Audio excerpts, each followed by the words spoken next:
Cíntia, o que tu tá procurando aí? Eu tô procurando aqui na Bíblia onde foi que Jesus ordenou que os discípulos construíssem templos, mas não encontrei. E você também já se perguntou isso? Deixa eu adivinhar. E também não encontrou. Pois é. No vídeo de hoje nós vamos estudar justamente isso. E para falar deste assunto, eu vou utilizar aqui os estudos que eu mesma fiz, claro que com base nas escrituras, né? Mas eu vou trazer eles porque eu consigo, de forma mais organizada, trazer para vocês aqui quais são as bases bíblicas para nós dizermos que não existe a necessidade de templos, que o Mestre Jesus nunca ordenou que construíssem templos, que adorassem em templos ou que houvesse sequer uma religião. Inclusive, já pegando esse gancho, é muito interessante que nós podemos observar que as religiões cristãs, elas estão muito mais alicerçadas, veja bem, muito mais alicerçadas nas cartas de Paulo do que nos ensinamentos do Mestre Jesus. As religiões, as denominações religiosas que existem, elas são baseadas muito mais nestes escritos. Cartas estas que, se formos analisar, elas não precisariam estar ali. Porque aquilo que precisava ser dito acerca de reino de Deus, acerca de salvação, acerca de ser uma nova criatura, foi dito pelo Mestre. E está nos evangelhos. Mas, mesmo as cartas, não só de Paulo, mas as demais cartas também, atestam que os templos não foram uma ordenança, tá? Então, para começar, vamos voltar no tempo e lembrar como os primeiros cristãos fizeram, como eles exerciam a fé deles lá no princípio de tudo, logo após a morte do Mestre Jesus. Os primeiros cristãos se reuniam em casas. Eles se reuniam para aprender juntamente com os apóstolos, juntamente com os anciãos, né, pessoas mais velhas e mais sábias, porque naquele tempo não existia o tanto de informações que nós já temos nos dias de hoje. Então, Jesus havia morrido, os apóstolos estavam incumbidos de repassar os ensinamentos dele, então essas pessoas se reuniam em casas, mas até mesmo na rua, em praças, né? Isso é dito lá em Atos dos Apóstolos, tá? No capítulo 17. Então, nós vamos ler aqui essa passagem, tá? Só deixa eu me situar aqui para iniciarmos. Aqui. Atos dos Apóstolos, capítulo 17. E o versículo é o 17 também, tá? Diz assim: por isso, dissertava na sinagoga entre os judeus e os gentios piedosos, também na praça, todos os dias, entre os que se encontravam ali, tá? Então, não existia um lugar para culto, não existia um templo novo, tá? O único templo que existia era o templo de Jerusalém, que inclusive posteriormente foi destruído. Uma curiosidade aqui sobre a palavra grega para igreja, tá? A palavra grega para igreja é eclésia. Vou colocar aqui na tela para vocês. E ela se refere a uma assembleia de pessoas e não a um lugar, tá? Então é muito interessante nós utilizarmos também essa ferramenta, né, esta possibilidade que é a de verificar a palavra transliterada no idioma original, que é o grego, tá? Um outro ponto interessante. O Mestre Jesus, ele disse assim: eu sou o caminho, eu sou a verdade e eu sou a vida. Ninguém vem ao Pai senão por mim. O mestre disse que ele é a verdade. Ele se colocou como a verdade, deixando muito claro para todos nós que não existe outra. Ou seja, que aquilo que ele estava trazendo, que os ensinamentos que ele estava dando, são a verdade, eram a verdade. Então, quando nós paramos de olhar para o que Jesus disse e passamos a olhar para o que seguidores disseram, para um grupo de pessoas específico, nós estamos deixando de lado a verdade que o mestre nos trouxe. Muitas vezes eu já ouvi pessoas argumentarem dizendo: mas que mal há a gente ter um lugar, um tempo para nos reunirmos? Essa pergunta seria a mesma coisa que perguntar: que mal há fazer as coisas diferente daquilo que foi ordenado pelo mestre? Se fosse para construir templos, ele teria dito. Se fosse para ter um lugar ou uma nova religião, ele teria dito. Porque tudo o que precisava ser dito foi. Então, que mal há? Eu me pergunto como pode alguém pensar assim. Você pode e tem livre-arbítrio para fazer o que você quiser na sua vida. Você pode vestir as roupas que você quiser, você pode trabalhar onde quiser, comer o que quiser, mas existe um ponto em que você não pode dizer que segue alguém e que serve alguém se você faz diferente do que essa pessoa ensinou. Então, a partir do momento em que você pensa, não há mal nenhum eu adorar no templo, mesmo que Jesus não tenha dito, então tudo bem, mas não diga que essa religião é de Jesus. Não diga que você está servindo a Ele. Não diga que você está fazendo o que Ele ordenou, que você está fazendo justamente o contrário. Todo esforço que o mestre fez para extinguir com a religiosidade daquele tempo, as pessoas trataram de criar de novo. E o interessante é que eu falei para vocês aqui das cartas, né?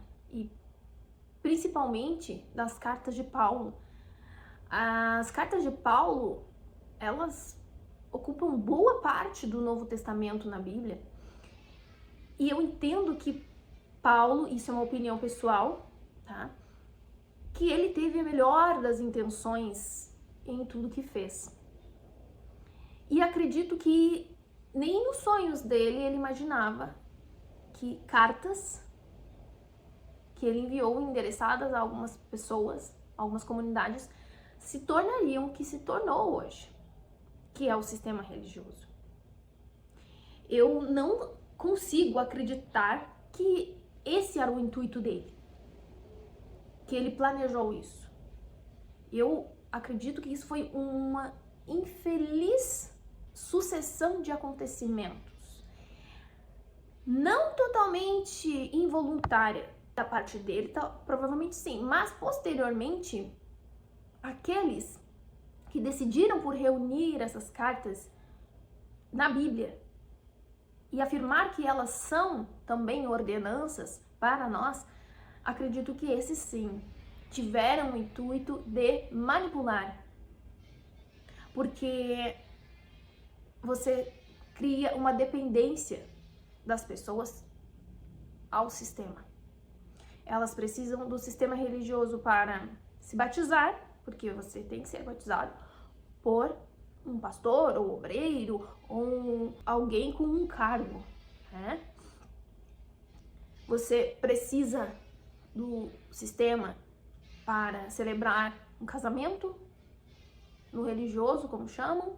Você precisa para tomar a Santa Ceia, como chamam. Você precisa entregar o dízimo lá. Então você se torna obrigado. Mas essa obrigação, na realidade, com base nas próprias escrituras, não existe, tá? Então, vamos seguir aqui. Existe uma passagem que ela é categórica, tá? E mostra que os cristãos do sistema, eles não estão sendo obedientes ao que Jesus falou. Porque essa palavra, essa passagem, ela é muito clara, tá? Ela está em João 4, 6, 24. Nesta passagem, Jesus conversa com a mulher samaritana. E a mulher samaritana questiona Jesus sobre onde deveriam adorar. E aí Jesus diz a ela pergunta, no templo ou no monte? E ele responde, vem a hora em que nem em Jerusalém e nem no monte adorarão, mas que os verdadeiros adoradores, veja bem, os verdadeiros, adorarão em espírito e em verdade. Porque Deus é espírito e importa que o adorem em espírito. Olha como o mestre é claro. Se fosse necessário um lugar, ele teria dito neste momento, olhe, mulher samaritana, daqui um tempo haverá um lugar ou vários lugares semelhante ao templo, ou, em outras palavras, em que vocês poderão adorar neste lugar, se reunirão neste lugar. Ele teria dito. Se ele não disse, se ele é categórico em dizer que o que importa é a forma, que o que importa é estar adorando em espírito e em verdade, é porque é isso. E ponto final. Não se coloca vírgulas nas palavras do Mestre Jesus. Isso é tendencioso. O que ele disse foi dito da forma como foi, porque era para ser assim. E aí, a gente volta um pouco no tempo e lembra de alguns pontos interessantes que nós podemos citar aqui, de quando os apóstolos se reuniam nas casas das pessoas. Eles se reuniam com esses irmãos sem onerar, sem sobrecarregar ninguém. Eram reuniões que precisavam acontecer em algum lugar porque era muito recente, as pessoas ainda não haviam recebido as boas novas do Evangelho. Não tinha chegado a todos ainda aquilo que Jesus havia dito. Então, se reuniam em algum lugar. Com o tempo, isso começou a ser distorcido. Com bastante tempo, com o passar do tempo, foram se criando templos, lugares, com essa desculpa de que era necessário ter um lugar. E o pior de tudo, a confusão que foi feita chamando esses lugares de igreja. Como nós acabamos de ver aqui, eclésia se refere à assembleia de pessoas. Passaram a chamar este lugar de igreja, causando ainda mais confusão. Justamente porque a igreja somos nós. As pessoas que decidiram entregar a vida a Jesus. Entende? Deixa eu tomar um pouquinho de água aqui. Vamos prosseguir. Olha que interessante também, um outro ponto que eu anotei aqui. O judaísmo, ele era centrado em 3 pontos. O templo, o sacerdócio e o sacrifício. Né? Basicamente 3 pontos. É interessante que Cristo, que o Mestre Jesus, ele completou nele todos esses 3. Ele cumpriu nele todos esses rudimentos. Então, ele deixou tudo tão claro para que as pessoas entendessem que não era mais necessário que fosse feito como era, e nem mesmo a semelhança, que é impressionante como nós podemos ser enganados por tanto tempo. Porque basta olharmos para as Escrituras e nós temos as respostas. Mas eu acho que o interessante agora não é se culpar, mas entender que foi um período que infelizmente aconteceu, né? E que agora nós temos a possibilidade de escolher deixar o engano e viver na verdade. Isso é o mais importante. Então, já que eu acabei de falar de judaísmo, vou aproveitar e trazer aqui uma passagem que está lá em Mateus 27:51, que diz assim: e eis que o véu do templo se rasgou em dois, de alto a baixo, e tremeu a terra, e fenderam-se as pedras. A partir deste momento, Cristo passa a ser a pedra angular da construção de um novo templo. Não de pedra, como o antigo, mas de carne e osso. Não feito por mãos humanas, como o antigo. Ele passa a ser o sumo sacerdote eterno e o sacrifício perfeito e definitivo. Então, o templo agora somos nós. Deus habita em nós, né? Nós chamamos de centelha divina, de Espírito Santo, Espírito de Deus. Existem diversas formas de falar e a forma é o menos importante, porque o que importa é que a gente entenda que Ele habita em nós. E além dessa passagem também, eu quero ler mais uma aqui, que está em Hebreus 8, o versículo 1 e 2.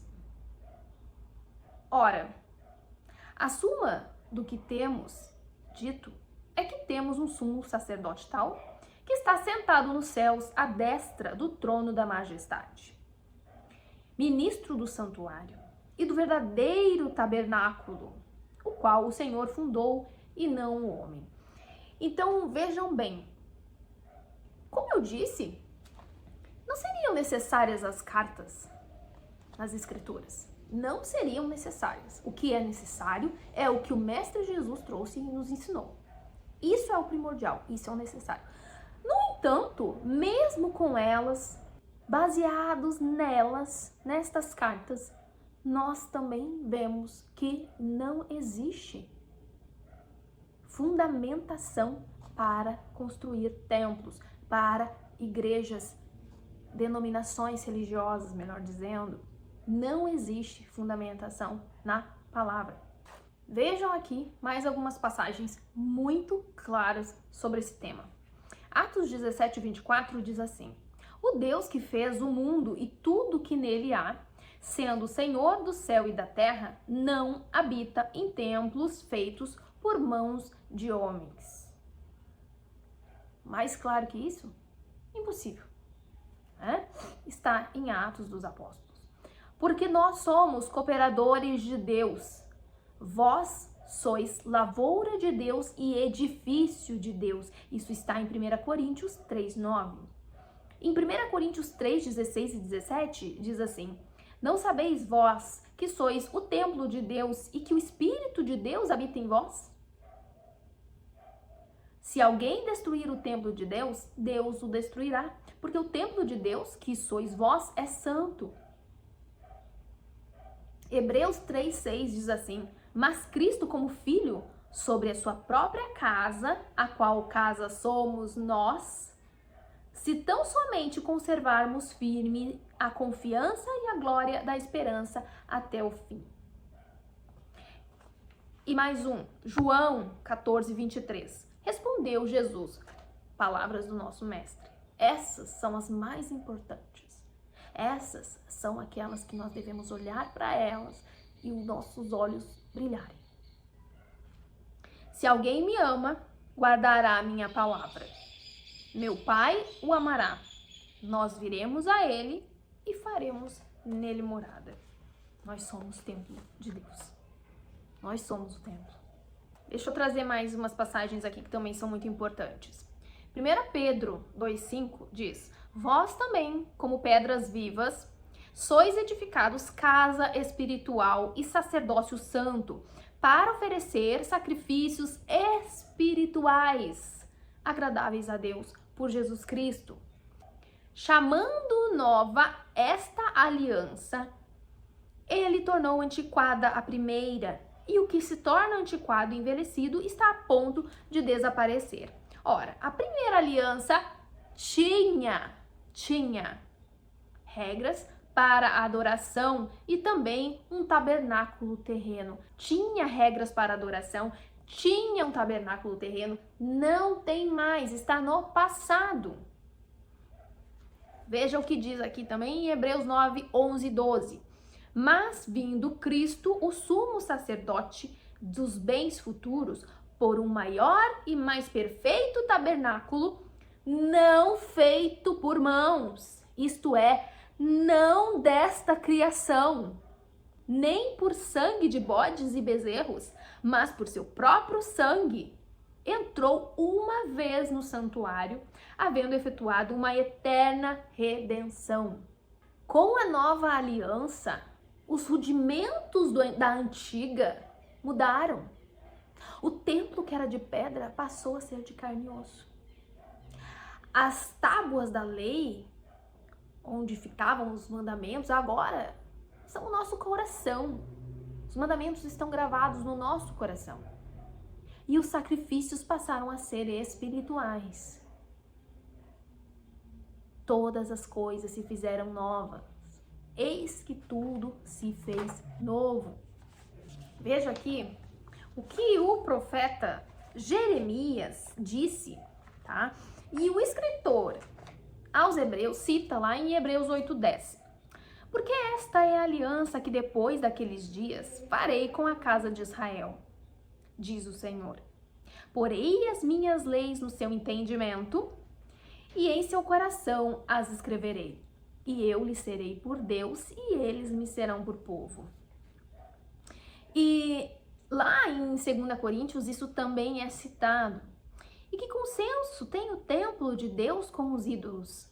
Porque vós sois o templo do Deus vivente. Como Deus disse, neles habitarei e entre eles andarei, e eu serei o seu Deus e eles serão o meu povo. 6:16 de 2 Coríntios, tá?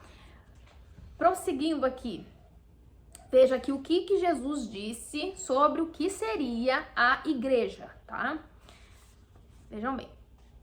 O Salvador disse a Pedro assim: sobre essa pedra edificarei a minha igreja. Aí ele está dizendo, esta pedra, existem duas correntes até de pensamento com relação a essa passagem aqui. Uns dizem que ele falava desta pedra, ele mesmo, e outros dizem que ele falava desta pedra, Pedro. Independente de a quem ele se referisse, o sentido é o mesmo. Ele está falando de pedra humana. Ele é a pedra angular, ele é a primeira. A pedra angular de uma construção é a primeira pedra colocada. E essa pedra, ela formava um ângulo entre as paredes, o ângulo perfeito. Ou seja, a pedra tá aqui, ó, fica o ângulo perfeito aqui, aqui, para a construção. O Mestre Jesus é a pedra angular, a primeira pedra, a pedra de início de tudo. E os demais que viessem depois seriam as próximas. Então ele diz a Pedro, sobre esta pedra edificarei a minha igreja.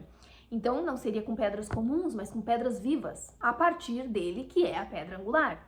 Agora eu vou ler para vocês aqui o conceito de pedra angular, para ficar bem claro. A pedra angular era a pedra fundamental usada nas antigas construções, caracterizada por ser a primeira a ser assentada na esquina do edifício, formando um ângulo reto entre duas paredes. A partir da pedra angular, eram definidas as colocações das outras pedras, alinhando toda a construção. A pedra angular é o elemento essencial que dá existência àquilo que se chama de fundamento da construção. Ou seja, a igreja foi edificada em Cristo e por Cristo, não necessitando outro tipo, muito menos de pedra.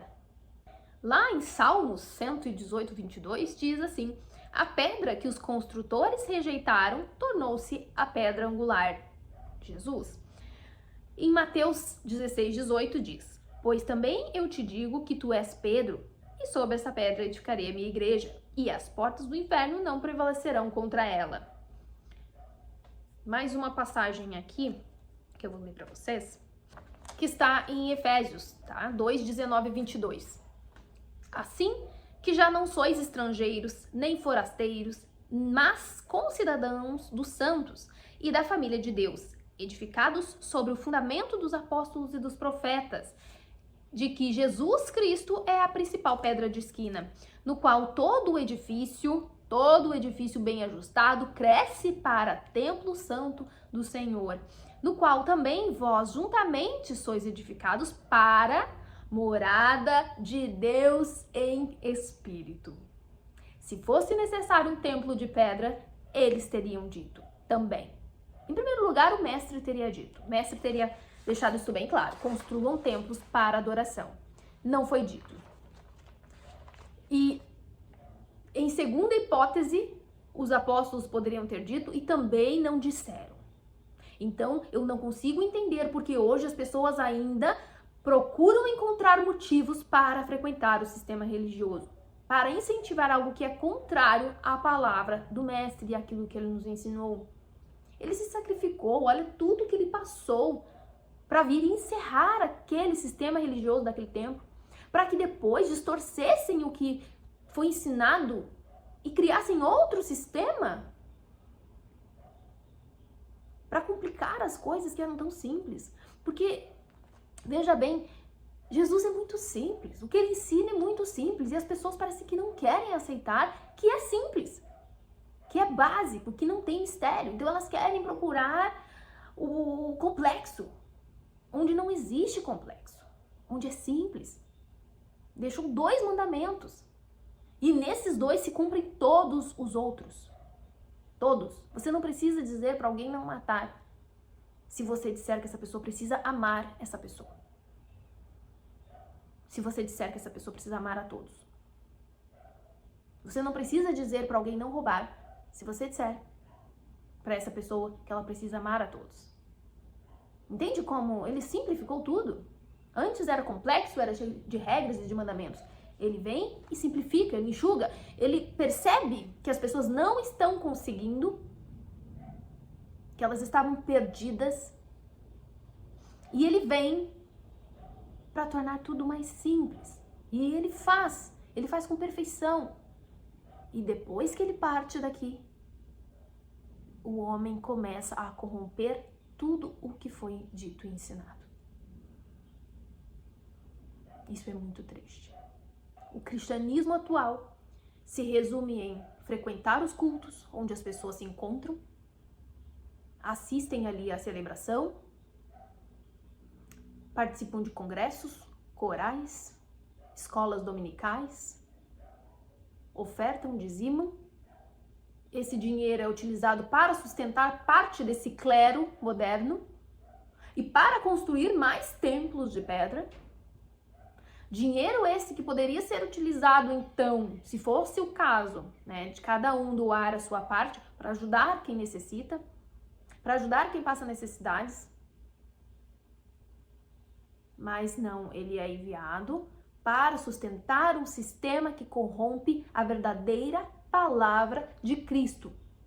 A verdadeira verdade, a única verdade. Agradeço a Deus porque eu saí deste meio. Porque eu estava ajudando a alimentar isso, a manter esse sistema. Veja aqui que eu trouxe para vocês também um conceito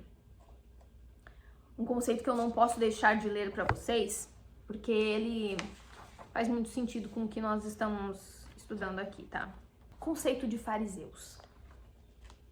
Os fariseus se orgulhavam de cumprir a letra da lei dada através de Moisés e de crer e obedecer os escritos dos profetas, aos quais acrescentavam seus próprios regulamentos. Os fariseus não só acrescentavam sua tradição, que exigia do povo mais obrigações do que as requeridas pela lei de Moisés, mas eram também notórios pela sua hipocrisia, ritualismo, falsa piedade e intolerância. Alguma semelhança com muitos evangélicos dos dias de hoje, em especial com os líderes? Eu vou encerrando aqui, vamos ler mais uns versículos aqui, para esse vídeo não ficar muito longo, tá? Vamos ler mais 4 passagens aqui, 3, melhor dizendo, 3. 3 são suficientes, tá? E nós vamos caminhar para o encerramento desse vídeo. Não para, não sai daí, espera que ainda não terminou, tá? Espera porque ainda tem grandes coisas para você entender aqui, tá? O que eu quero que você me responda para si mesmo agora, antes da gente prosseguir, é: se o Salvador, se Jesus viesse à Terra hoje em dia, nos dias de hoje, qual destas denominações, igrejas, você acha que ele iria, que ele aprovaria? Responda a você mesmo aí, e eu vou ler mais 3 passagens aqui, tá bom? Efésios 4, 14 e 15 diz assim: para que não sejamos mais meninos inconstantes, levados em roda por todo o vento de doutrina, pelo engano dos homens que com astúcia enganam fraudulosamente. Antes, seguindo a verdade em amor, cresçamos em tudo naquele que é a cabeça, Cristo. Mateus 15, 9 diz: mas em vão me adoram, ensinando doutrinas que são preceitos de homens. Em vão.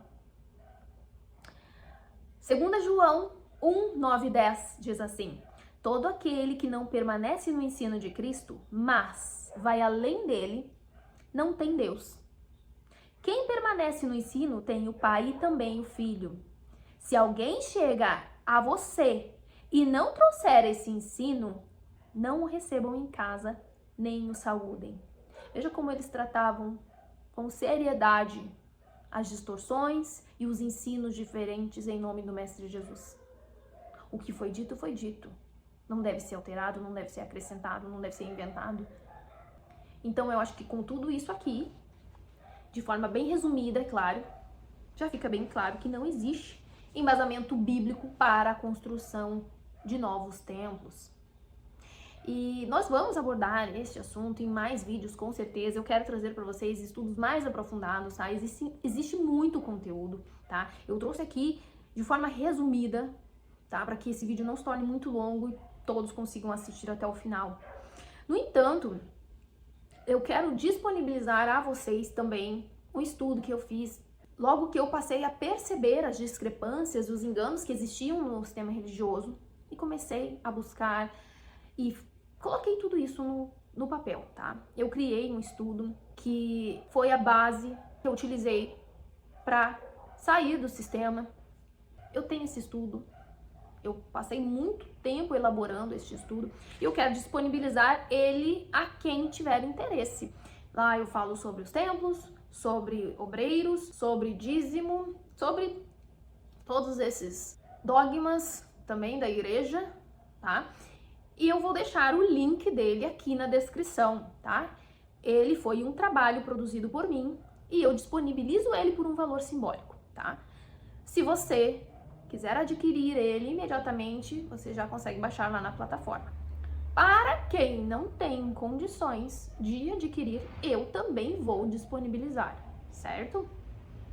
Ninguém vai ficar sem, tá? Então, se você tem interesse em adquirir esse estudo, você vai clicar no link ali que também está aqui na descrição desse vídeo, que vai te levar para um formulário, onde você vai preencher ali o pedido para você receber também este conteúdo, tá? O que acontece? Vai demorar um pouco mais, tá? Daí o envio não é imediato porque não é pela plataforma, não é automatizado, tá? Eu preciso fazer isso manualmente, ok? Então eu peço que vocês tenham paciência, tá? Quem pedir de forma gratuita, tenha paciência, tá? Pode demorar cerca de 30 dias para que eu consiga enviar, tá, gente? Então, tem essas duas formas de vocês receberem. Também vou colocar aqui o link para um outro e-book, quem tiver interesse também, tanto para baixar na plataforma, quanto para solicitar, pode ser pelo mesmo formulário, tá? Você vai colocar ali o que você deseja. Ok, vamos ver se tem mais alguma coisa que eu preciso dizer. Ah, mais um detalhe, existe um livro também que eu recomendo, que foi muito, muito importante no meu entendimento quando eu saí do sistema religioso, quando eu comecei a entender o que havia de errado, que foi o livro Cristianismo Pagão, de Frank Aviola, tá?